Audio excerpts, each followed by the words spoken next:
Déjà, je m'excuse pour tout ce temps d'absence, mais je pense que tout ce temps d'absence, il m'a servi déjà pour prendre un petit peu de recul. Je pense que dans la vie d'un youtubeur, il arrive un moment dans lequel il faut que tu trouves vraiment ta communauté. Et je trouvais que pendant tout ce temps que j'ai démarré YouTube, je n'ai pas assez encore trouvé ma communauté.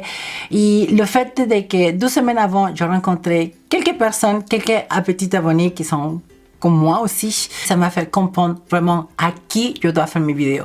Qui a besoin de moi? C'est ma communauté. Donc, si toi, c'est la première fois que tu passes par ici, je te donne la bienvenue à cette famille qui on est des transsexuels.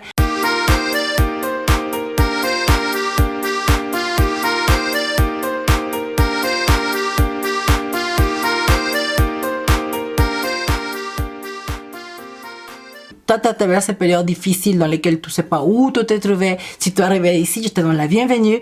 La question qui est venue à moi après tout de suite l'opération, c'était à quoi ça doit sentir normalement ma vagin. En tout cas, j'ai jamais eu de rapport intime avec une femme. En tout cas, je sais pas à quoi ça sent, à quoi ça doit sentir vraiment en bas. Après l'opération, si tu as déjà quelqu'un qui a sauté le pas, tu sais qu'il y a une petite odeur qui vient, que c'est nouveau en fait. Ce n'est pas désagréable, c'est pas une odeur sale, mais c'est un nouveau odeur en fait. C'est un odeur qu'on ne connaît pas, en tout cas moi je ne connaissais pas. Et en tout cas ça me gênait un peu parce que je disais, c'est quoi cette odeur qui commence à venir? J'ai posé plein de questions à mes copines biologiques. Même entre copines, entre filles, on ne parle pas de cette chose qui en tout cas, beaucoup de filles, je pense que se posent la question. Et l'odeur typique d'un vagin.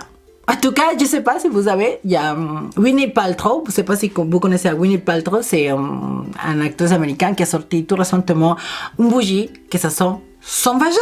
En tout cas, vous voyez, en tout cas, c'est une chose que je trouvais que chez les femmes, c'est vraiment un tabou. Alors imagine, toi, qui t'arrives par ici, entre nous, aussi c'est une question, ça peut être un petit tabou parce que si tu connais pas, en fait, à quoi ça va sentir un vagin, en tout cas, tu te dis, mince, ça sent mauvais, en fait. Voilà, c'est quoi cette odeur, en fait.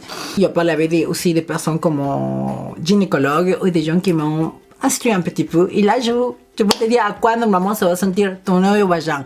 En tout cas, le vagin biologique d'une femme, c'est un pH acide. Donc, ça sent pas la rose, ça sent pas Chanel, ça sent pas le chocolat. Ça doit sentir quelque chose d'acide, quelque chose un peu vinaigre. En tout cas, c'est l'odeur typique d'un vagin en bonne santé.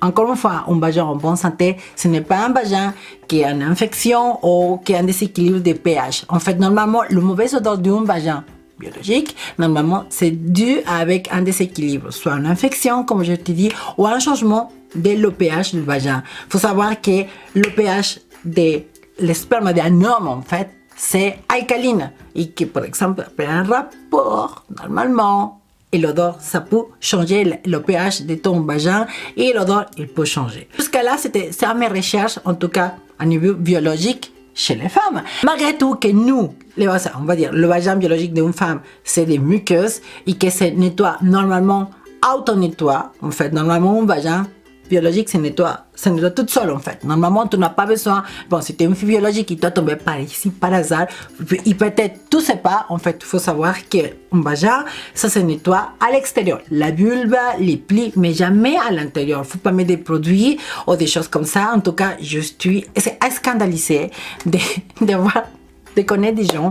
J'ai entendu des gens qui font des lavages de vagin pour que ça sent bon, ils mettent des vinaigres blancs, mettent des bicarbonates, même des listerines, des dentifrices pour que ça sent frais en bas. Même si tu es choqué, il y a des filles qui mettent ça en bas pour que ça sent plus frais en fait. Mais en tout cas, tout ça c'est vraiment très très grave. C'est une chose à jamais faire. En tout cas, encore une fois, si tu as passé par ici, en tout cas, tu te poses des fois la question à quoi ça va sentir. Il faut jamais en tout cas changer ou laver ton vagin à l'intérieur, surtout faire des lavages avec des choses aussi mauvaises en tout cas. Rien de tout ça, il faut mettre à l'intérieur. Encore une fois, un vagin biologique, c'est auto-nettoie toute seule. Donc, l'hygiène, ça doit être toujours avec un produit exprès pour le nettoyage intime, mais toujours de l'extérieur. En tout cas, en retournant avec nous les filles Tess, en fait, toi, notre groupe, notre famille, en fait, nous aussi, pareil. En fait, le fait de savoir, en tout cas moi, que j'ai de la peau à l'intérieur,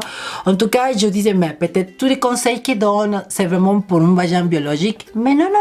Laisse-moi te dire que nous aussi, on est concernés. Il y a toujours une odeur typique d'un vagin, mais il n'y en a pas un mauvais odeur en fait. C'est très important que tu saches que même si c'est pas des muqueuses comme un vagin biologique, c'est de la peau et en même temps, c'est très important le fait qu'il soit fermé, de qu'il soit hydraté. En fait, en tout cas, personnellement, moi, je te donne vraiment ça, mon expérience, c'est que plus on nettoie à l'intérieur, on achète un petit poêle à la pharmacie, met de l'eau, il laver à l'intérieur, plus ça va sentir un odeur bizarre en fait. En tout cas, pour moi, et moi je sais qu'une copine de moi, c'est la même chose. Et on est arrivé au même point de dire que si on introduit le Mucogène, cet gel fabuleux que je t'ai parlé, à base d'acide hyaluronique, qui n'a pas de parfum, que c'est un gel lubrifiant, le vagin, ça sent vraiment vagin. Ça sent pas mauvais, il y a une odeur neutre en fait, ça sent rien du tout.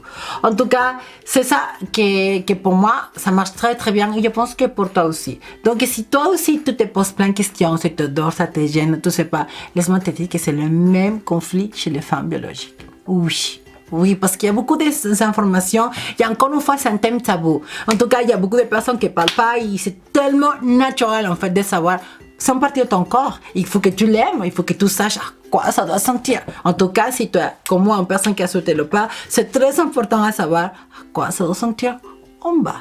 En tout cas, pour être pas gêné, surtout pour être épanoui à un moment du rapport avec ton copain, avec ton mari, avec la personne qui est dans ta vie, que tu te sens vraiment à l'aise, quoi. Parce que, encore une fois, pour nous, c'est pas facile parce que c'est une chose nouvelle, en fait, tu découvres. Et en plus, c'est très important de savoir dans quel terrain tout va marcher. Les filles aussi qui mettent des talcs. Et voilà, et ça, c'est très, très mauvais. Le talc, ça sert à rien de mettre le talc. Ils ont fait même une statistique de qu'ils ont prouvé que le talc, il y a un composant dans le talc qui est dans le cancer des ovaires. C'est très important de mettre pas n'importe quoi, de vouloir que ça soit la fleur, la rose. Bon, c'est pas comme ça. C'est pas une odeur naturelle. En tout cas, il y a des sprays aussi, déodorants qu'on met normalement un petit peu pour que ça sent bon, mais en tout cas, c'est très important que ça reste à l'extérieur, très important qu'elle soit appliquée d'une façon loin, mais pas à l'intérieur, surtout pas. Dans ma formation que je passe en ce moment, on parle beaucoup de ça et je trouve que c'est très important de connaître, de savoir et découvrir la sexualité. Contrairement à ce qu'on peut penser, on est trans, on a le droit de la vivre intensément et des fois, pour manque un petit peu d'informations, on peut se priver de découvrir et savoir des choses très très important en tout cas pour nous. Et dans pas longtemps je vais créer ma page privée en fait dans laquelle tu peux y aller et tu peux me poser des questions directement, je peux répondre directement, même si peut-être tes parents ou peut-être tu es une maman ou un papa qui a tombé par ici et en tout cas il y a un enfant qui est trans et tu sais pas comment le traiter. En tout cas dans les cours que je commence, que je suis en train de faire, ça va donner l'opportunité de vous apporter quelque chose de moi en fait à vous. En tout cas, ce que je souhaite, en tout cas, ce que je veux vraiment, que cette génération, la nouvelle génération qui vient des trans, dans ce monde en fait, qui peut vivre une sexualité épanouie, qui soit heureuse, qui réalise ses rêves et qui vive pleinement. En tout cas, on a le droit de vivre pleinement. Même si le monde entier est contre nous, nous on dit, on a le droit. Yes! En tout cas, je t'embrasse de tout mon cœur et je te dis à la prochaine vidéo pour savoir un petit truc encore de notre sexualité avec Sherita. Je t'embrasse. Ciao!